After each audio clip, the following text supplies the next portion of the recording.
Olá, boa tarde para você que está ligada na programação da Band Santa Catarina, programa Olhares começando, semana começando, né, Karina? É isso aí.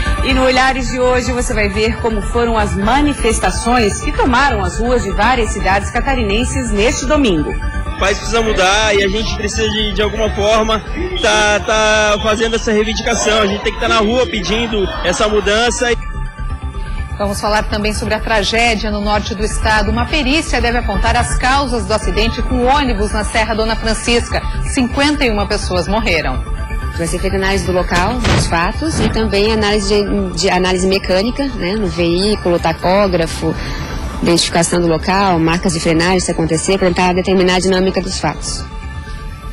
Olha, 3 doenças diferentes, mas que apresentam, Karina, os mesmos sintomas. Vamos saber mais sobre esse assunto com o infectologista que estará conosco hoje aqui no estúdio. Tá certo, e hoje a gente vai saber um pouquinho também da medicina ayurvédica e como ela trata os relacionamentos. Será que uma pessoa do elemento ar é compatível com uma pessoa do elemento fogo? E você já comprou os ovos de Páscoa? Confira como está a expectativa do comércio para este ano. E tem também um projeto social onde a autoestima da criançada fica em dia através do corte de cabelo. Fique com a gente que o Olhares está só começando.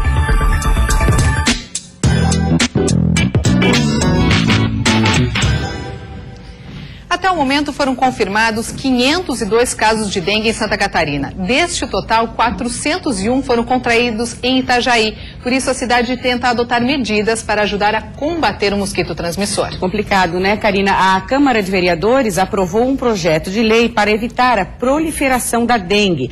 Quem descumprir está sujeito a multa que chega a R$3 mil. Quem não adotar medidas para evitar a proliferação do mosquito transmissor da dengue será penalizado, com advertência e multa que pode chegar a R$ 2.749. No projeto está previsto ainda que os agentes de endemias poderão entrar na propriedade das pessoas sem autorização, quando o local apresentar risco para a saúde das pessoas. O projeto de lei é de autoria do Executivo Municipal de Itajaí e foi aprovado por unanimidade em segunda votação. Por unanimidade é aprovado. Em segunda discussão, última discussão, redação final e última votação, PLO 31, autoria do Executivo. Dispõe sobre a obrigatoriedade de se adotar medidas para evitar a existência de criadouros dos mosquitos Aedes aegypti e Aedes albopictus e outros vetores transmissores de doenças e da outras providências. Agora, para se tornar lei, o projeto depende da sanção do prefeito, que tem até 15 dias para se posicionar. Caso aprovado, o descumprimento pode acarretar ao infrator advertência através de notificação, multa através de auto de infração, suspensão das atividades e cassação de autorização de funcionamento, no caso de estabelecimentos comerciais. Situação complicada essa da dengue. Deixa eu começar aproveitando sua presença aqui, doutor Eduardo de Oliveira, infectologista. Muito bem-vindo ao Olhares. Muito obrigado pelo convite. Imagina, essa questão da dengue especificamente, a gente estava comentando antes do programa começar, que não é mais a dengue que vem de outros estados, já está caracterizada que ela é de Santa Catarina, a epidemia já é aqui, né? Sim, ela finalmente chegou ao estado. Definitivamente a dengue faz parte também do cenário da saúde pública do estado de Santa Catarina. A dengue já toma conta de uma porção considerável da preocupação das unidades sanitárias do estado. E quando a gente fala em dengue, principalmente nos sintomas, né, que é o nosso dever informar até para as pessoas ficarem em alerta, tem outras doenças que têm os sintomas similares, doutor Eduardo, que é o caso da chikungunya e da leptospirose. Que sintomas são esses? A chikungunya, fazendo apenas uma breve apresentação, é uma doença nova para a gente. Tá. É uma doença que chegou às Américas há pouco tempo. É uma doença originária da África e da Ásia, onde ela é endêmica, ou seja, ocorre com muita frequência naquela região. Mas aqui na América ela chegou há pouco tempo. E então os médicos precisam tomar contato com a doença, estudar a doença e aprender a lidar. Os sintomas principais são um início súbito de febre, dores no corpo, dor de cabeça. De uma maneira geral, a dengue atinge mais dores musculares, provoca mais dores musculares, e a chikungunya provoca mais dores articulares. Dor de cabeça e febre é comum a ambas as doenças. Né? Tá, mas para quem está com esses sintomas, né, a população em geral não tem capacidade de distinguir o que é o quê. Exato. Então vai para um centro de saúde, exato, vai para a emergência do hospital. Exato. E é feita uma triagem. De que forma que os médicos estão orientados para trabalhar com esses sintomas? Até porque os medicamentos para tratar são diferentes, né? Sim, não existe tratamento específico para dengue nem para chikungunya. São doenças causadas por vírus e para os quais não existe um tratamento específico. Não existe um antibiótico para tratar dengue ou chikungunya. Os exames são feitos nessas situações, são exames relativamente simples e que em poucas horas já dá para guiar o profissional de saúde em termos de propostas ou de hipóteses diagnósticas. Não são só dengue e chikungunya, mas como você lembrou, a leptospirose e muitas outras doenças, elas começam assim de maneira muito semelhante. Muitas vezes o diagnóstico inicial é dado como uma virose comum, uma gripe, um resfriado, porque também os sintomas são semelhantes. Mas há alguns sinais de alerta que precisam ser pesquisados pelos profissionais de saúde. Ou seja, essa coisa que pode ser virose confunde ainda mais. Exatamente. Né? E são viroses, na verdade. Né? As duas são viroses. Mas não simples, mas né? Não viroses necessariamente simples, como um resfriado comum. E aí, qual a orientação para o paciente que vocês costumam passar?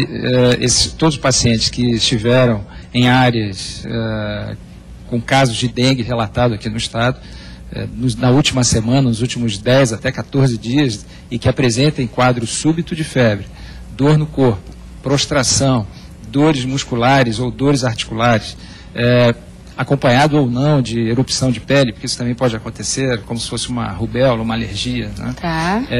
Essas pessoas devem procurar serviços de atendimento médico que tenham que tenham atendimento de emergência. Lá eles vão passar por uma avaliação clínica, os médicos seguem um protocolo que já está bem definido e fazem alguns exames que são simples e que vão ajudar a guiar o diagnóstico. Essas três doenças, uma de nome novo e complicado, a tal da chikungunya, a dengue e a leptospirose, têm cura se tratadas no começo? Sim. Existem taxas, nós chamamos de taxas de mortalidade ou de letalidade, que são relativamente altas em certas circunstâncias. Na maioria das vezes, os pacientes se recuperam bem, não sofrem com qualquer sequela. Mas tanto dengue quanto chikungunya e a leptospirose podem levar o indivíduo à morte. Não é só por uma questão de sorte ou azar. Existe uma questão individual, a pessoa pode ter uma resposta inflamatória muito intensa à presença daquele elemento estranho, aquela bactéria ou aquele vírus, e desenvolver quadros mais graves. Depende muito de cada organismo também, né? Depende do organismo, depende do que nós chamamos de virulência daquele vírus ou daquela bactéria, daquela cepa, se é mais ou menos agressiva. De uma maneira geral, a leptospirose tem muito a ver com esse período também de verão, de chuvas, né, onde existem as enchentes, contato com o esgoto. Que é transmitida pela urina do rato, do rato, né? Exato. O rato de esgoto, o rato do telhado ou o camundongo. São roedores que convivem em ambientes onde a sujeira, enfim, o lixo não está bem recolhido, bem tratado, bem cuidado, e a partir daí a eliminação de urina pelos ratos pode transmitir a bactéria que se aloja no rim desses animais. Tá. Então ele joga no ambiente a bactéria na urina. Mas pode acontecer em situações não muito comuns, em termos assim de situações epidêmicas, né, como enchentes.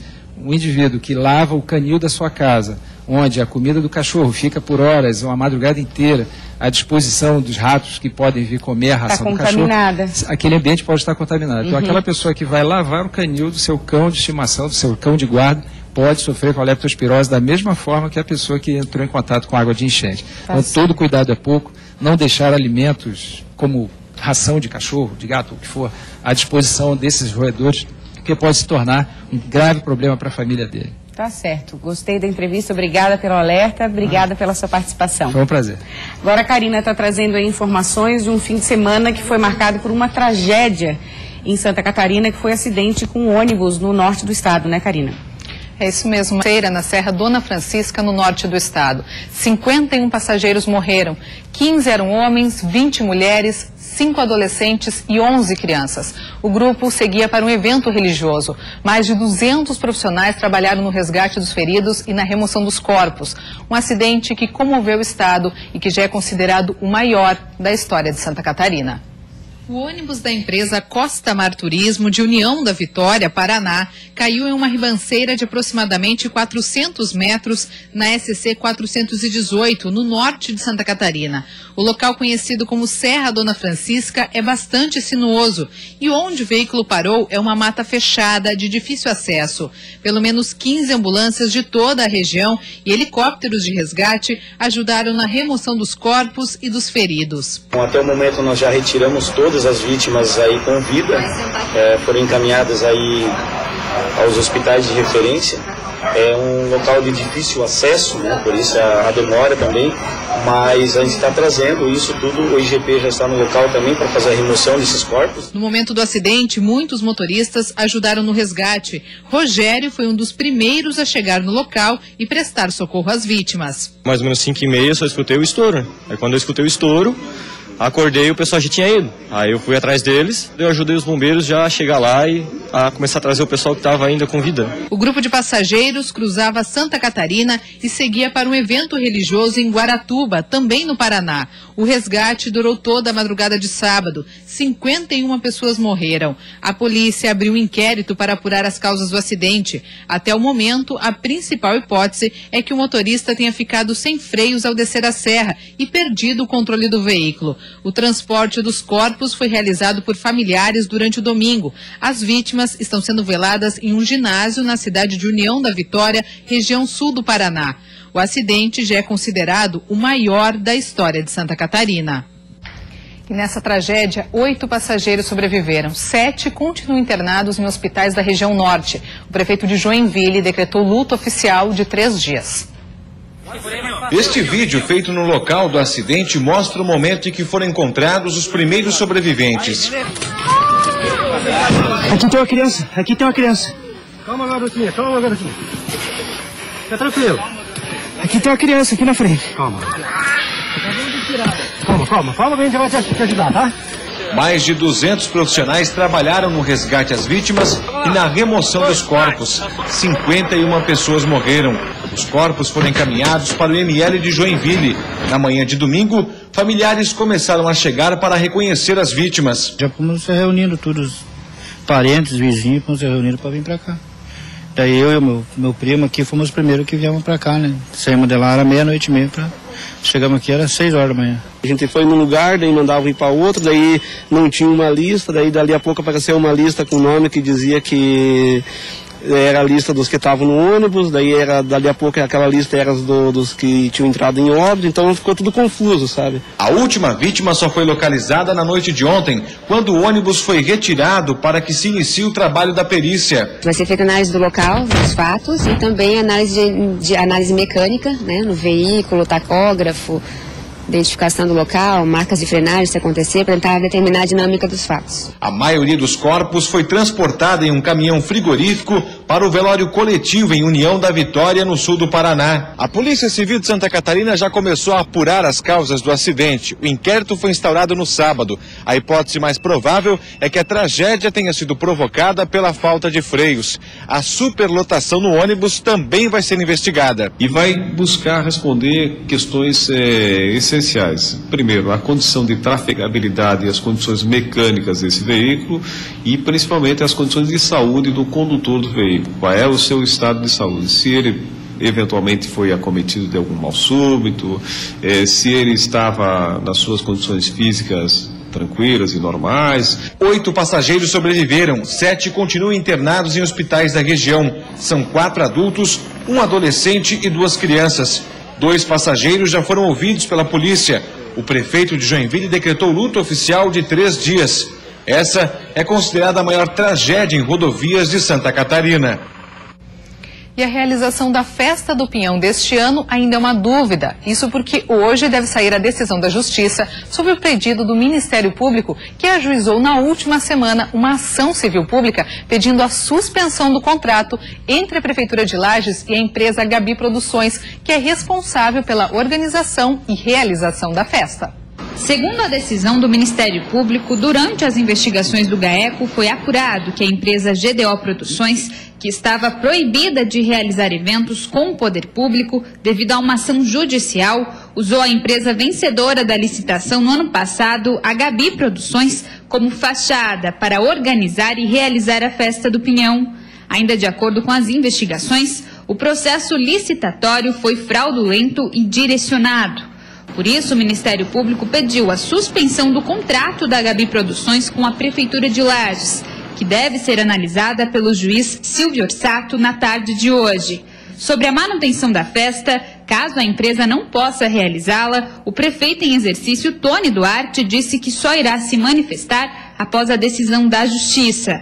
A Festa do Pinhão é tradicional no estado e é conhecida pelos shows nacionais e a comida típica da região serrana, feita à base do pinhão. Olha, a seguir, Karina, vai ter corte de cabelo aqui no estúdio. Que bacana, Maria. Vai, é um projeto bem legal. E olha só, e vamos ver como foram as manifestações que aconteceram neste domingo em diversas cidades do estado. O país precisa mudar e a gente precisa de alguma forma tá fazendo essa reivindicação. A gente tem que estar na rua pedindo essa mudança. É isso aí, fique com a gente que nós voltamos em 2 minutinhos.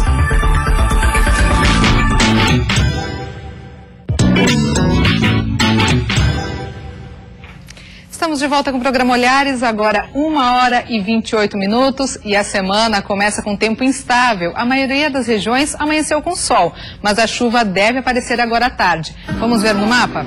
Na Serra Catarinense, a nebulosidade aumenta e deve chover a partir da tarde. As máximas ficam em 25 graus.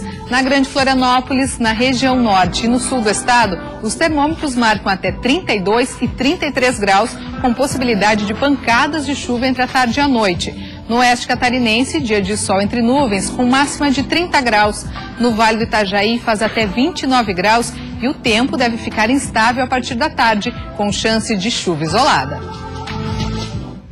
E o domingo foi marcado por manifestações em pelo menos 18 cidades do estado. Milhares de manifestantes saíram às ruas para protestar contra o atual governo. Em Florianópolis, cerca de 30 mil pessoas participaram do ato, que saiu do Ticem e percorreu toda a Avenida Beira-Mar. Nem mesmo a forte chuva espantou os manifestantes. A concentração na capital de Santa Catarina começou por volta das 4 horas da tarde em frente ao terminal central de ônibus. O protesto foi conduzido por 3 trios elétricos, onde os organizadores gritavam palavras de ordem pedindo o fim da corrupção. Cerca de 30 mil pessoas fizeram uma caminhada pacífica até a Beira-Mar Norte, a avenida mais famosa de Florianópolis. A maioria dos manifestantes pintou o rosto de verde e amarelo, vestiu a bandeira do Brasil e carregou cartazes contra o atual governo. O povo brasileiro que acorda cedo, que trabalha, que paga os seus impostos, merece governantes melhores e está aqui gritando por isso. A manifestação reuniu muitas famílias. Pais com bebês e filhos pequenos, idosos, crianças e milhares de jovens. Nicolas trouxe o filho de 4 anos. O analista de sistemas saiu às ruas nesse domingo para pedir por um futuro melhor. O país precisa mudar e a gente precisa de alguma forma tá fazendo essa reivindicação. A gente tem que estar na rua pedindo essa mudança e é isso aí. Eu estou aqui por eles. Alguns colocaram nariz de palhaço, trouxeram apitos e panelas para fazer muito barulho. Precisamos melhorar, mudar o Brasil de vez. Chega! Fora PT! Basta! Para fazer barulho, para o Brasil acordar contra essa corrupção, essa bandalheira generalizada que virou a nossa política, infelizmente. A caminhada foi embalada pelo hino nacional. E nem mesmo a forte chuva que caiu na região da Grande Florianópolis assustou os manifestantes, que caminharam por cerca de 2 horas. E não foi só em Florianópolis que os catarinenses se mobilizaram. Segundo a Polícia Militar, mais de 40 municípios do estado registraram protestos contra o atual governo. Uma das cidades que teve o maior número de participantes na manifestação foi Balneário Camboriú. Segundo a Polícia Militar, cerca de 40 mil pessoas se concentraram na Praça Almirante Tamandaré, na Avenida Atlântica, na tarde deste domingo. O protesto aconteceu de forma pacífica. Vestindo verde e amarelo, moradores e turistas fizeram uma caminhada contra a corrupção e o governo da presidente Dilma Rousseff. O que me move no protesto hoje é a fome do povo brasileiro, que está completamente insatisfeito com o nosso governo, com o excesso de impostos que temos que pagar. Nós temos que destruir esse povo que está acabando com o Brasil. Nós temos que ter consciência que isso não pode acontecer no Brasil. Por isso que hoje estamos aqui em luta de um Brasil melhor. Unidos por este mesmo motivo, os moradores de Itajaí também foram às ruas neste domingo. A PM contabilizou que aproximadamente 11 mil pessoas participaram da passeata, que começou na praça da Avenida Beira Rio. Os manifestantes, que vestiam verde e amarelo e carregavam bandeiras do Brasil, protestaram contra a alta carga tributária e a corrupção no país. A gente quer externizar para fora, estamos indignos, né? Essa indignação a esse governo tão corrupto. Isso que nos motivou, a gente quer externar para fora essa corrupção tão clara, tão transparente, né? Fazendo a gente de bobo aqui, os brasileiros. Chega de ver um país tão maravilhoso estar sendo esmagado por políticos que não merecem estar onde estão.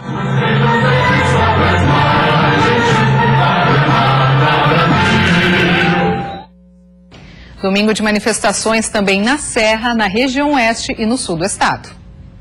Na região oeste de Santa Catarina, diversas cidades fizeram atos neste domingo. Em Chapecó, cerca de 20 mil pessoas se reuniram na Praça Coronel Bertazzo e caminharam pela Avenida Getúlio Vargas. O movimento durou cerca de 2 horas e foi pacífico.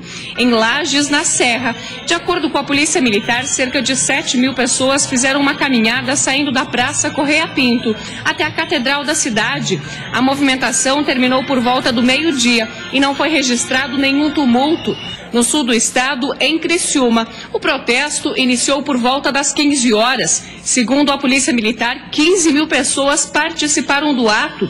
Elas se concentraram no Parque das Nações e caminharam pela Avenida Centenário em direção à rodoviária. O ato terminou às 18 horas. Tá certo. Agora a gente vai falar sobre os benefícios da medicina ayurvédica e a ligação dessa medicina ayurvédica com os relacionamentos amorosos. Eu tô aqui com o Eduardo Sobrosa, ele que é instrutor de yoga e trabalha com a medicina ayurvédica há 4 anos. Tudo bom, Eduardo? Tudo bom. Boa tarde, Tainá. Boa tarde, já ia falar espanhol? Boa tarde aos telespectadores da Band também. É uma gratidão por estar aqui e compartilhar com vocês um pouco desse conhecimento. E, na verdade, o que eu queria falar sobre relacionamentos não seria só em momentos familiares, profissionais, de amigos. Hoje a gente percebe muito conflito nesses relacionamentos. Sim.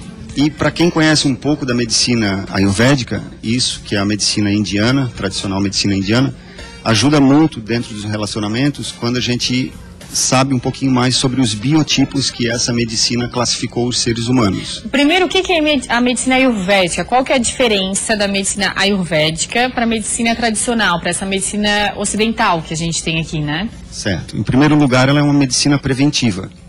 Então, ela nos ensina como somos, de que forma podemos cuidar do nosso corpo, da nossa mente, para que a gente não adoeça. Embora ela também seja curativa, se a gente adoecer, existem tratamentos para nos tirar da doença, mas ela é muito mais preventiva. Tá, e aí vocês enxergam diferentes biotipos, né, nos seres humanos. Quais são esses biotipos, para começar? Porque tem muito estudo, claro, a medicina ayurvédica tem muita coisa, mas para a gente entender um pouquinho. Então é assim, na medicina tradicional a gente acaba estudando os seres humanos como se fossem todos iguais. O corpo é igual, funciona tudo igual, e aí é o mesmo tratamento para todo mundo. E aí percebe-se que alguns tratamentos para umas pessoas funcionam, para outras não. Pois é. Só que na medicina indiana a gente estuda os biotipos e eles são 3. Os mestres, os sábios da antiguidade, eles ficavam observando a natureza e percebendo como que essa natureza se comporta. E chegaram à conclusão que existem 3 bioenergias, que são energias da vida, as energias primordiais que nos movem. E essas energias são ligadas à natureza. Uma delas é pelo vento, o elemento ar, outra pelo fogo e outra pela água. Então nós temos as 3. Você consegue identificar, Eduardo, logo em uma conversa, em um bate-papo, qual é o elemento da pessoa? A gente, através de uma conversa, através de da visão, olhando a pessoa, a gente já tem uma noção. Mas para poder saber com certeza, isso precisa de uma conversa de mais ou menos umas 2 horas para a gente investigar várias coisas. Então. É uma consulta. Aí você consegue identificar você consegue identificar o meu elemento, ou acha que é algum elemento? Estou curiosa aqui. Assim, ó, indícios, né? Você trabalha como entrevistadora. Então, uma comunicadora, há uma tendência que tenha bom elemento ar, o elemento do vento. Mas, fisicamente, você também tem alguns aspectos do elemento fogo. Eu posso ser uma mistura dos dois? Sim, a gente tem os 3, de certeza, todo mundo tem. Tá. Só que são quantidades diferentes de cada um. Às vezes eu sou mais ar do que fogo, mais fogo. Você me falou uma vez, numa conversa que eu estava tendo com o Eduardo, que às vezes a pessoa, ela no meio do caminho, ela mascara o seu elemento, que isso pode dificultar na sua vida, nos seus relacionamentos. Como assim? Isso é bem comum, quando a gente se desequilibra, né? Então vamos supor, uma pessoa que é do elemento fogo, ela tem tendência a ser uma pessoa totalmente determinada, organizada, aquela pessoa que tu abre o armário dela, tá tudo dividido por cores, por números, tem etiquetas, ela é metódica, faz parte dela. Com aquilo. De repente ela entra num estilo de trabalho que ela tem uma sobrecarga de tarefas e ela já não consegue mais arrumar as suas coisas, por exemplo. E aí ela começa a ficar uma pessoa desorganizada, externamente e internamente. E isso a prejudica? Com certeza. Aí ela vai começar a aparecer desequilíbrios do elemento ar. E às vezes as pessoas confundem, então ela é uma pessoa do elemento ar. Não, ela tem desequilíbrios no elemento ar. E isso pode prejudicar toda a sua vida em todos os âmbitos. Sem dúvida, porque a pessoa fica sem memória, fica toda atrapalhada, esquece das coisas. Entendi. E em questão de relacionamento amoroso, que isso a gente quer falar. Então, uma pessoa que ela tem uma característica de ar, vamos supor, eu que sou super comunicativa, quero me relacionar com alguém de fogo, que de repente é mais metódico, e eu consigo identificar isso na pessoa, eu invisto nesse relacionamento? Ou pode ser que dê complicações maiores? Não existe uma regra fixa para isso, né? A paixão é uma coisa que não tem explicação. Né? Mas assim, existem as tendências para que o relacionamento dê certo ou não. Então, por exemplo, se a pessoa ela tem elemento fogo, mas ela, como segundo elemento, ela tem o elemento ar também forte, ela também vai ser uma pessoa comunicativa e ela vai gostar muito de te ouvir. Ela vai conversar bastante contigo. Aí pode ser que dê certo. Se ela já não tem muito do elemento ar, e ela é mais elemento fogo com água e ela é mais quietona, ela vai ficar irritada porque tu fala demais. Vai dar certo. Ela vai achar que isso é um problema. Que não vai dar certo. Claro, tem muita coisa para se falar da medicina ayurvédica, não só em questão dos relacionamentos, mas diversos outros tipos de tratamentos que vocês fazem, que é muito bacana. Eu vou pedir para você voltar aqui no programa Olhares para explicar um pouquinho mais. E qual que é o seu contato para quem quiser ter uma consulta? Que essa consulta é totalmente diferenciada, né? Sim, eu vou deixar o número da escola, que é o 3389-2310, e convidar os telespectadores que tiverem interesse em participar da palestra que eu vou promover nessa sexta-feira agora, sexta-feira à noite, liga para esse número e pede as informações. E a palestra é sobre o quê? Sobre os relacionamentos. Sobre medicina ayurvédica. Vou desenvolver justamente esse tema que a gente conversou agora. Tá bom, Eduardo, brigadão. Obrigado. Volte sempre. Agora eu vou lá conversar com a Maria Paula. Ih, Maria, agora eu já entendi tudo. Os meus relacionamentos, eu era ar, o outro era fogo. Como é que ia dar certo? Não deu certo, a gente tava prestando atenção. Todo mundo aqui no estúdio tava prestando atenção. Essa entrevista renderia um programa inteiro. Eu tô cheia de dúvida para perguntar para Eduardo. Me veio um monte de coisa na cabeça já, mas depois a gente continua. Ainda mais quando fala se combina. Aí a gente vai saber. Meu Deus do céu. Fala sério.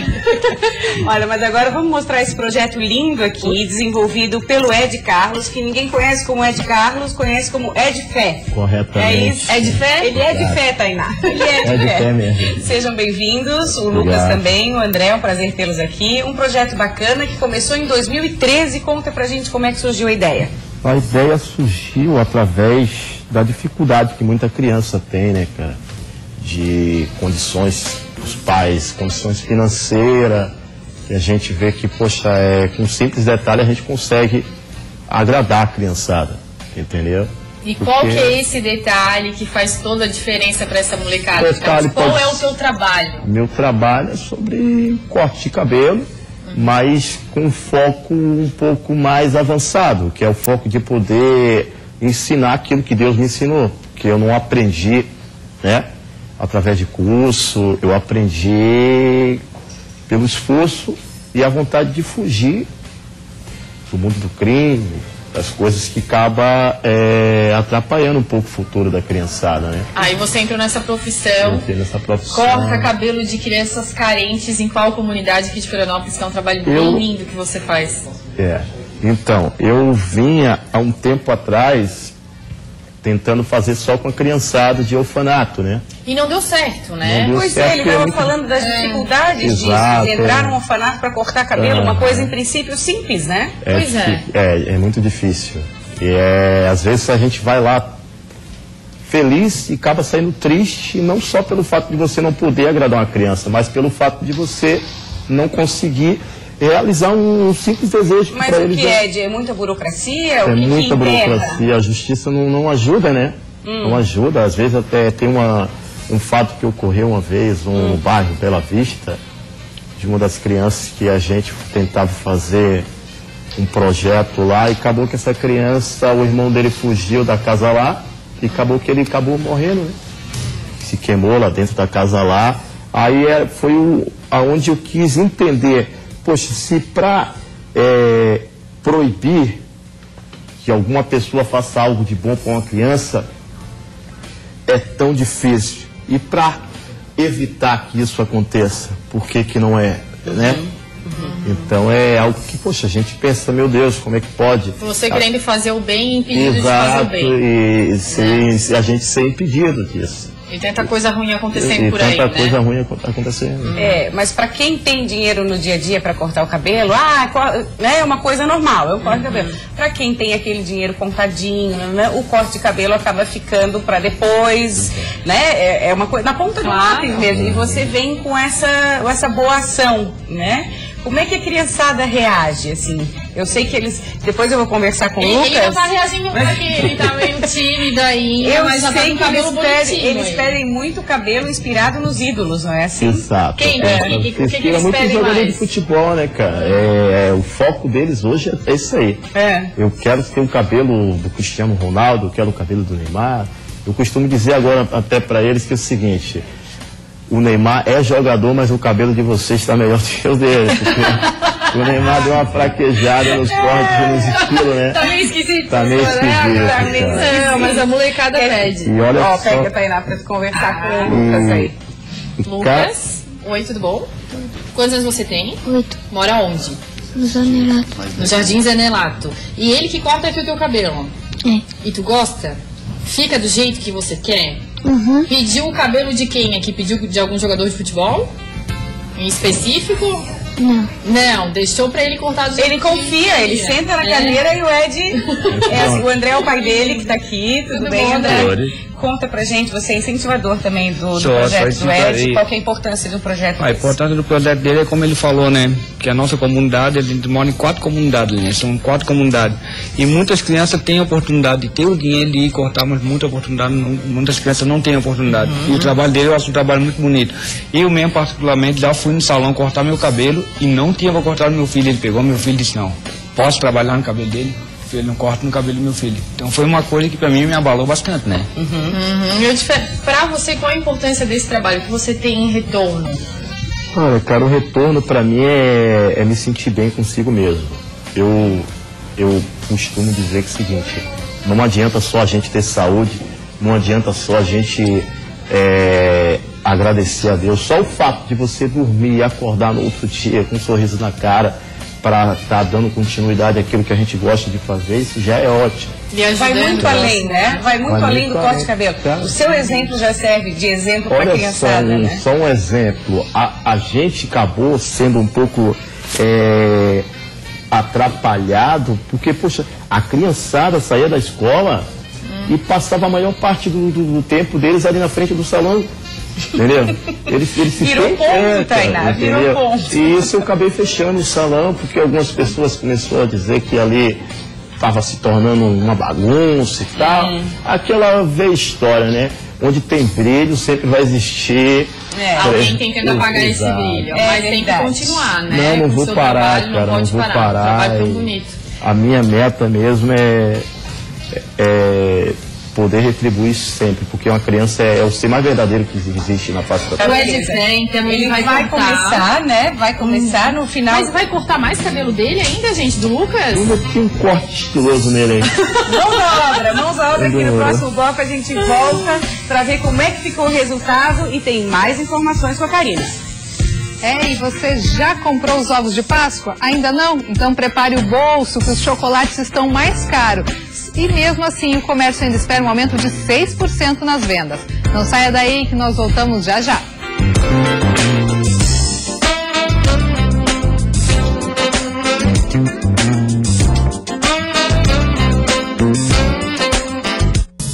Olhares. Oferecimento Oral Sim, rede de implantes número 1 do Brasil. E Queris, pensou móveis, pensou Queris, a número 1.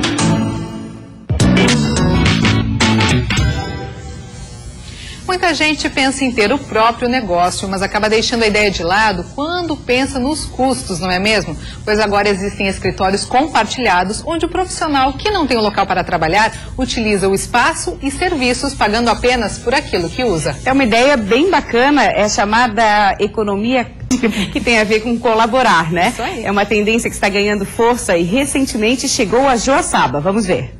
O projeto oferece as salas para qualquer profissional que ainda não tem uma estrutura física para trabalhar. São 12 escritórios colaborativos mobiliados, 6 estações de trabalho no espaço, além de outras salas destinadas a palestras e treinamento. Além do espaço físico, que pode ser contratado por hora, dia, mês ou ano, o cliente tem à disposição serviços como a recepção de visitantes e recados, agendamento de compromissos, acesso à internet e alocação de equipamentos, pagando apenas por aquilo que utilizar. Essa psicóloga, que é uma das idealizadoras do projeto em Joaçaba, explica que o local proporciona ainda a troca de experiências e fomenta o empreendedorismo. Baixo custo acaba fazendo com que a gente reaproveite esses espaços, reaproveite recursos, a gente gere sustentabilidade, traga as pessoas para um ambiente de crescimento, um ambiente de compartilhar ideias, de compartilhar redes sociais, né, muito network,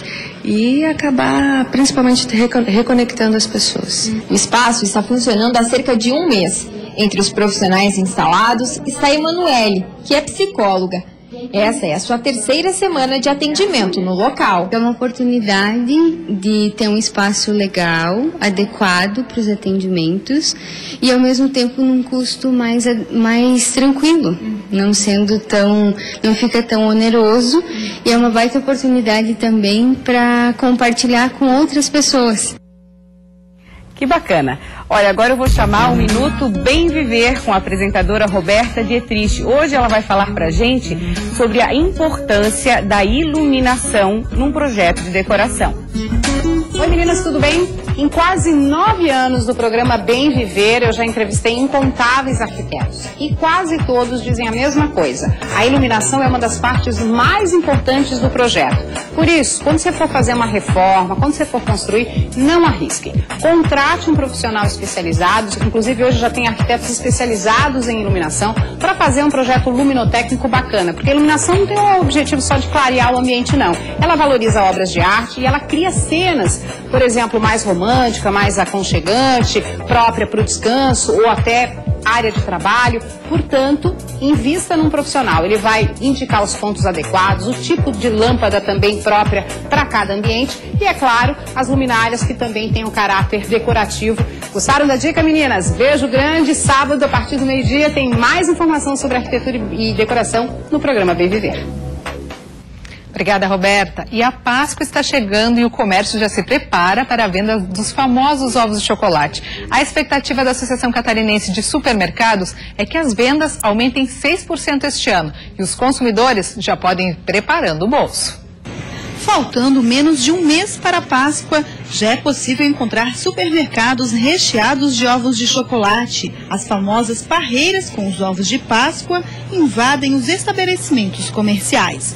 A exposição antecipada é uma estratégia dos empresários para atrair mais cedo o consumidor e garantir as vendas. É uma estratégia comercial, onde o supermercado oportuniza ao consumidor escolher com antecedência e comprar com antecedência e até comparar preços entre as demais lojas. Então, quem ganha com isso é o consumidor. E tem gente que já está pesquisando preços. Seu Rodolfo aproveitou a ida ao supermercado para dar uma conferida nos valores dos ovos. Não pode só chegar no primeiro supermercado e comprar, tem que pesquisar, outras lojas também.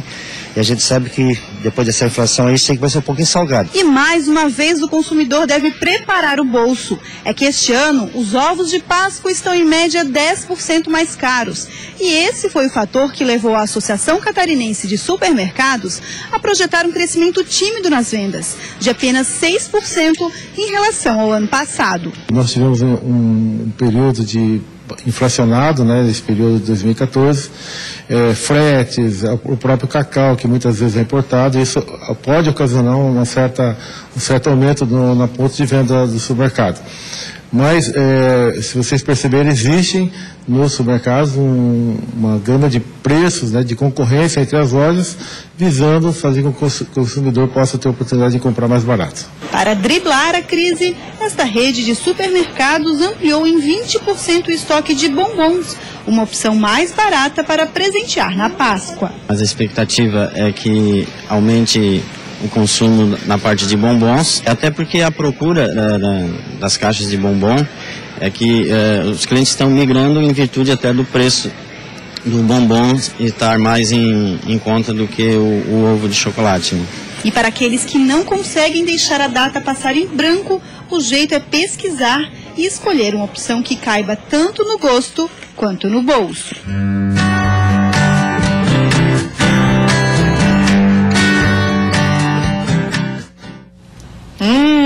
Adoro chocolate, adoro essa época de Páscoa. A gente come chocolate sem culpa. Aí pode, né? Pode. E a gente está mostrando agora o Ed Fé, terminando e finalizando o corte do Lucas. Ed Fé, o Lucas, ele tá aqui super quietinho, comportado, mas geralmente assim, essa criançada fica quieta? Ou é só porque ele tá na TV? Muitas vezes não, cara. A criançada às vezes é danada mesmo. Mas, o pessoal, os pais das crianças que levam eles lá, a criançada às vezes que é um pouco, digamos que agitado, eles se surpreendem, porque a molecada tem criança lá, eu tenho até fotos já no Face ali, que tem criança que acabam dormindo. Chega lá brabão e tal. Não querendo cortar o cabelo, porque criança pra cortar cabelo tem uns que tem resistência. Aí a gente acaba cortando o cabelo da criançada dormindo mesmo. Faz uma terapia pra criançada. O que você fez aqui no Lucas, tá? Ficando estiloso, hein, Lucas? Lucas, é o símbolo do Figueira que tá aí, tá? Só porque tu é havaiano, depois tu vai ver. Não assusta ele, Tainá. Ele nem olhou pra mim. Que você fez aí? Estou finalizando assim com um corte assim, básico, né? Até porque a gente não temos muito tempo aqui. Postando uma estrela aqui na lateral.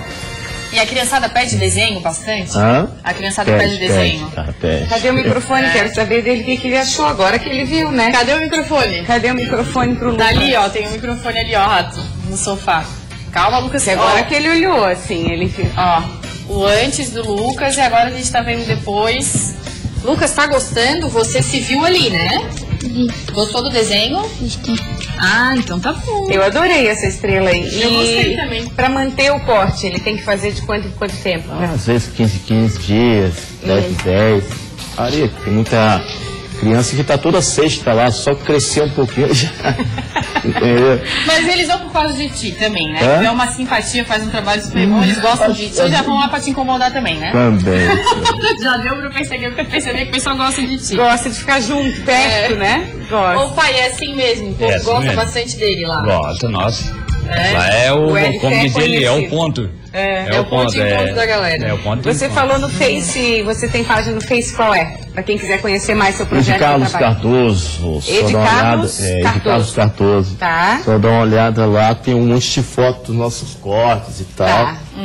E tem os dias específicos, Ed, que você vai na comunidade ou é todos os dias? Como é que funciona? Tipo assim, cara, eu abro o meu salão não só na intenção ali de tá ganhando dinheiro, porque tem muita criança que chega lá e às vezes até passa na frente eu fico um pouco triste, entendeu? Porque às vezes vai com um amigo, um exemplo, vai 3 crianças, dessas 3 só uma paga, só e os outros 2 ficam tristes, e a gente acaba dentro do nosso ambiente de trabalho mesmo, abrindo para projeto social mesmo. Mas eu estou pensando aqui que bacana se você tiver alguém que incentive isso, algum empresário, a gente sabe que essas coisas têm custo. Principalmente jogador você de possa futebol, estar em outros bairros também, né?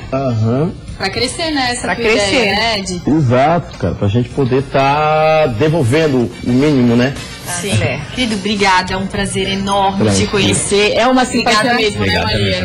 Obrigada, até a próxima, Lucas. Obrigada. Manda um beijo pra todo mundo aí, Lucas, que tá assistindo. A mãe? Beijo. E a mãe? Não, mandar beijo pra mãe. Beijo, mãe. Como é o nome dela? Como? Karina. Beijo pra Karina. Karina, ó, tá Karina é a charada outra apresentadora. Que é Karina também. A gente se despede aqui, volta amanhã. Obrigada pela audiência. Amanhã tem mais olhares, beijo. Certo, Karina? Amanhã estaremos aqui. É isso aí, com essa bela iniciativa a gente encerra o Olhares de hoje, agradecendo a sua companhia. Voltamos amanhã a partir da 1h05 da tarde. Até lá.